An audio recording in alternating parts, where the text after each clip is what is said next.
First of all, ERP has changed tremendous. I mean, it's one of the oldest applications ever, really. But at the same time, it's one of the fastest changing ones currently. I say that because we see some major trends driving this change. At the first, from a business standpoint, the CFO has a seat at the table. The CFO is as much a driver of the business like any other CXO.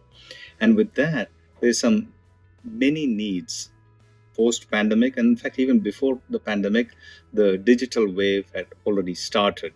The pandemic only accelerated that. So what are some of those trends?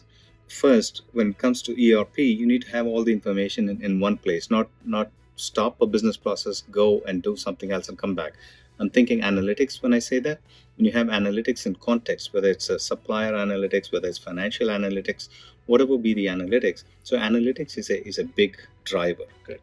Then the other change that we're seeing is compared to even 6, 7, definitely compared to 10, 15 years ago, the shift to the cloud and SaaS. So the agility and change that we talked about with SaaS and cloud, that agility is almost built in. We're seeing that pick up in the ERP space tremendously. And as you would have seen from the reports of Gartner and Forrester and IDC, whoever else, they place us in the top right-hand quadrant, top right-hand corner for completeness of vision and obviously ability to execute. So that's one change that we're seeing, a trend that we're seeing.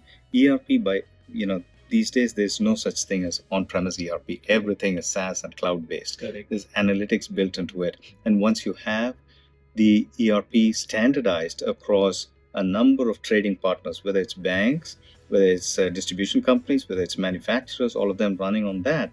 The other changes, the trends that we are seeing is companies want to leverage that common Fusion architecture that's there in the ecosystem and have Fusion as the backbone of that ecosystem, not just within an enterprise. End-to-end historically used to be end-to-end within the enterprise, but the business process doesn't stop there. Once it leaves the enterprise, it goes to a supplier, or it goes to a bank, or it goes to a distribution partner. The process still it's a continuum. The process just doesn't stop because the enterprise is done with it. Okay. So companies are talking to us about leveraging that, and we call that B2B. Inside of Oracle, and we've introduced products to support that. Sure. That's another trend we're seeing.